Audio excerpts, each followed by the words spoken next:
আমরা প্রথম আলোর যে অফিসে আমরা বেশ কিছুদিন আগে খুবই অপ্রত্যাশিত একটি ঘটনার সাক্ষী হয়েছি, ভ্যান্ডালিজমের সাক্ষী হয়েছি, যেটা কোনোভাবেই কাম্য ছিল না। আমরা সেটা আজকে আমাদের পার্টির পক্ষ থেকে পরিদর্শন করতে এসেছি।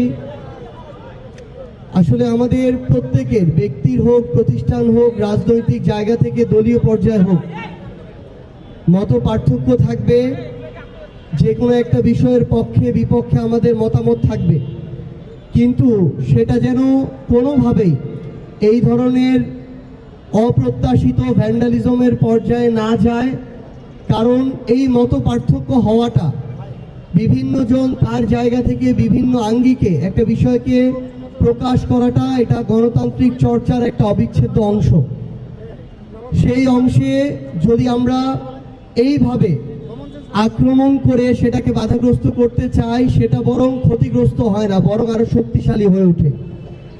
সেই জায়গা থেকে আমাদের এই যে প্রথম আলোর সাথে যেটা হয়েছে, এটার সাথে আমরা সহমর্মিতা প্রকাশ করতে এসেছি এবং এই ঘটনার যেন কখনোই আর পুনরাবৃত্তি না ঘটে, সেই জায়গা থেকে আমরা এই অন্যায় যেটা হয়েছে, আমরা আমাদের জায়গা থেকে চাই যে সেটার যেন সুষ্ঠু তদন্ত সাপেক্ষে বর্তমান সরকার সেই বিষয়ে উপযুক্ত ব্যবস্থা গ্রহণ করে।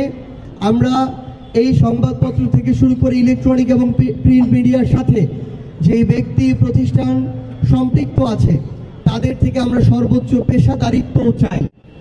আমরা আহ্বান করব পুরো দেশের মানুষকে, দেশের এবং দেশের বাইরে বাংলাদেশপন্থী যারা আছেন তাদের কাছে আমরা আহ্বান, আমরা আমাদের জায়গা থেকে যেন আমাদের এই প্রত্যেকটা প্রতিষ্ঠানের ব্যক্তির ওইটুকু স্বাধীনতা নিশ্চিত করি।